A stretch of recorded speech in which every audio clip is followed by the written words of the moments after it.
sketch on the complex plane the region defined by mod z minus 3 minus 4I is less than or equal to 5 over 2. So that's mod z take away 3 plus 4I is less than or equal to 5 over 2. So that's a circle, center at 3, 4, and a radius of 5 over 2. So let's suppose that this is the circle. The center is at 3, 4. Note that both 3 and 4 are more than 5 over 2, which is 2.5. So the axes will go something like this. So real axis along here, and the imaginary axis up here. Now we have a less than or equal to, which is why we've done the boundary solid, and less than or equal to means inside, so we need to shade the inside of this region. Then for this region we want to find the maximum value of mod z and the minimum value of mod z. So that's going to be the distance of the furthest possible point from the origin, and this will be the distance of the closest possible point to the origin. Now to find the closest possible point, start from the origin and go directly through the center. In fact, we found both points here at the same time. This will be the closest to the origin, and this one here will be the furthest. Now this is easier than it looks because it's easy enough to work out the distance to the origin. So we have 3 in this direction and 4 in this direction. So either use Pythagoras or spot the fact that this is a 3, 4, 5 triangle. So the maximum value of z is going to be 5, which is the distance of the center from the origin, add 5 over 2, so we're adding a radius on. So that's 7.5 or 15 over 2 units. And then for the minimum value, all we do is the distance of the center and take away the radius. So that's going to be 5 over 2. Now we want the maximum value of arc z and the minimum value of arc z.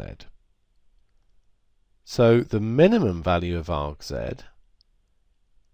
is going to be the point here, so that we have the smallest possible angle from the real axis, and the maximum value will be up here.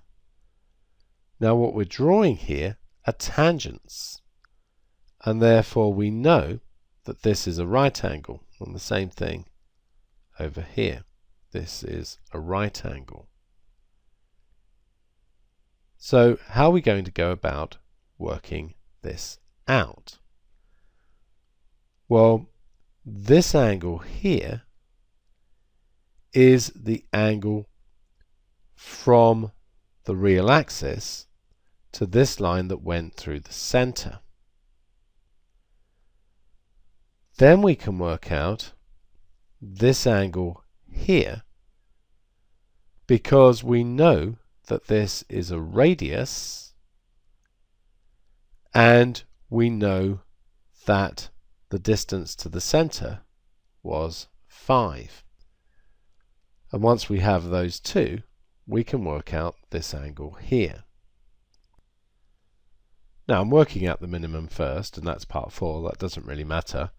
So if we think about this angle here, it's in this red triangle.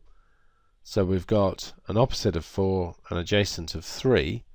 So the angle is going to be the inverse tangent of 4 over 3.